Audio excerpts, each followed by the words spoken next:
Bienvenidos, viajeros del tiempo, y disculpas por la demora. Hay un virus maligno suelto que me ha dejado los bronquios tocados.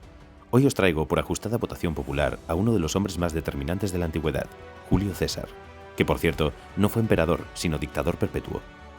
César nació el 12 de julio del año 100 a.C., en Roma. La República Romana estaba inmersa en conflictos políticos internos.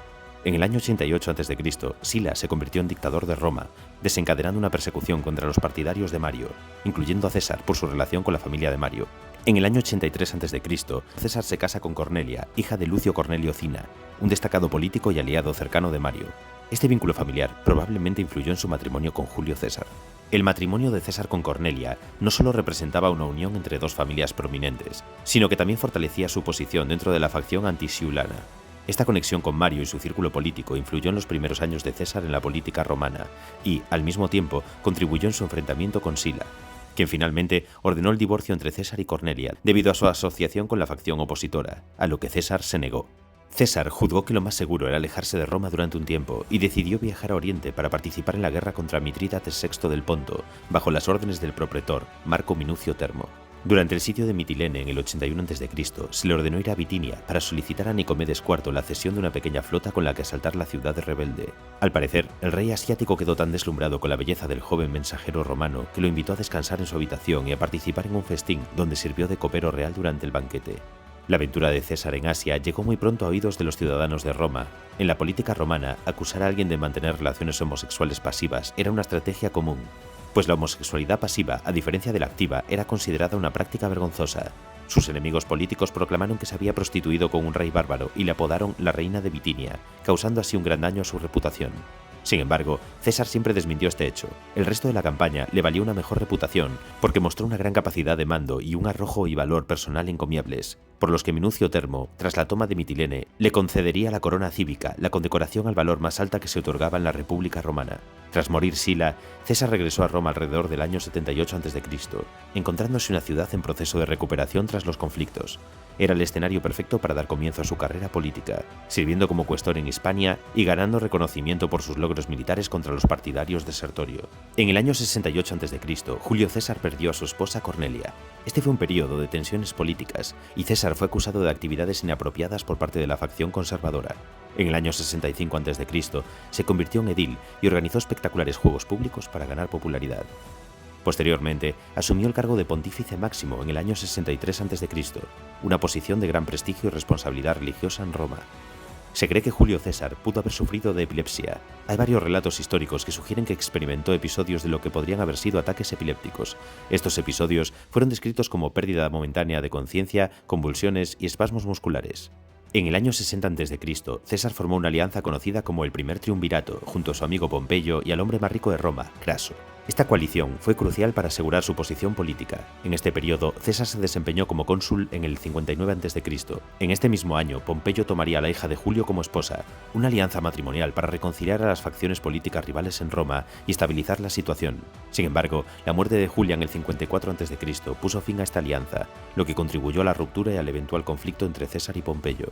Durante su consulado, César trabajó para promulgar legislaciones favorables a sus intereses, lo que generó desacuerdos con algunos senadores conservadores. A través de maniobras políticas, logró asegurar una posición estratégica en la Galia Cisalpina y la Galia Narbonense, norte de Italia y sur de Francia. En el 58 a.C., César comenzó la Guerra de las Galias, un conflicto que se extendió durante aproximadamente 8 años. César, como procónsul de la Galia Cisalpina y la Galia Narbonense, se embarcó en una serie de campañas militares para expandir el control romano sobre la región. Primero, inició una campaña en el 58-57 a.C. contra los helvecios, un pueblo celta de la actual Suiza que intentaba migrar hacia el oeste. Derrotó a los helvecios en la batalla de Bibracte, consolidando su posición. Luego, César se enfrentó a una coalición de tribus galas lideradas por el rey galo Vercingétorix. Este líder carismático unió a varias tribus galas en una revuelta contra el dominio romano.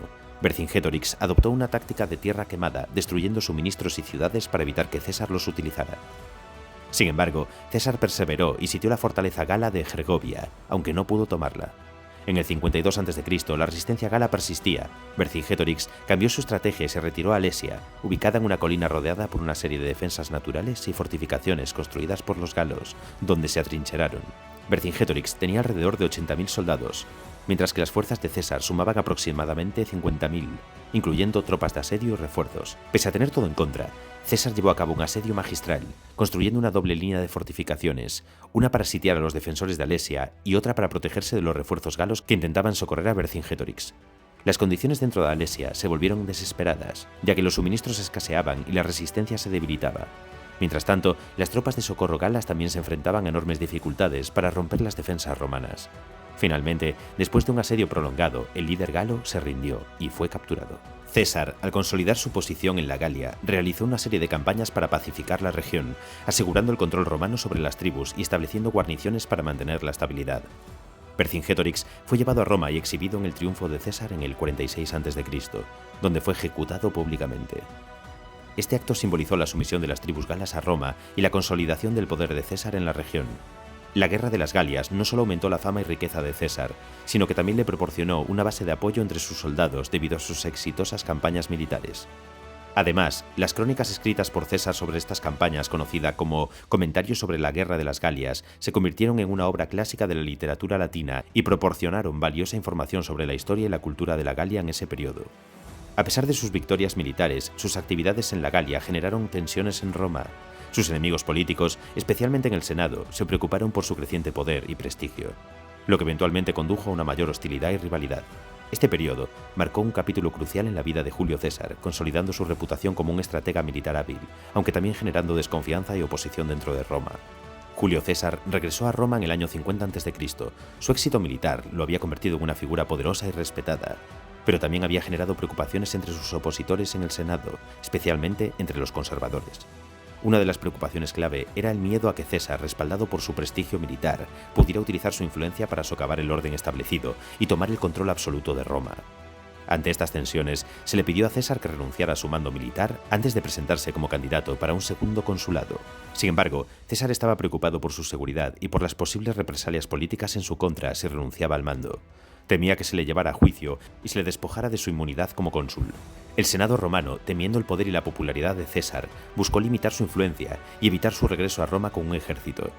César, sintiéndose amenazado, cruzó el río Rubicón en el año 49 a.C., un acto que desencadenó la guerra civil en Roma. Su famosa frase «Alea iacta est, la suerte está echada», marcó este punto de no retorno. Al desafiar la prohibición de llevar un ejército a Roma, César marcó el inicio de la guerra civil contra las fuerzas senatoriales lideradas por Pompeyo. Una vez cruzado el río, César avanzó hacia Roma con gran determinación. Las legiones de César eran disciplinadas y leales, lo que les otorgaba una gran ventaja en términos de movilidad y cohesión. Pompeyo, en lugar de enfrentarse de inmediato a César, optó por retirarse hacia el este, esperando reunir más refuerzos y prepararse para un enfrentamiento más adecuado. La rápida marcha de César hacia Roma tomó desprevenidos a muchos. Sus habilidades estratégicas y su apoyo entre el pueblo romano aseguraron su llegada triunfante a la capital.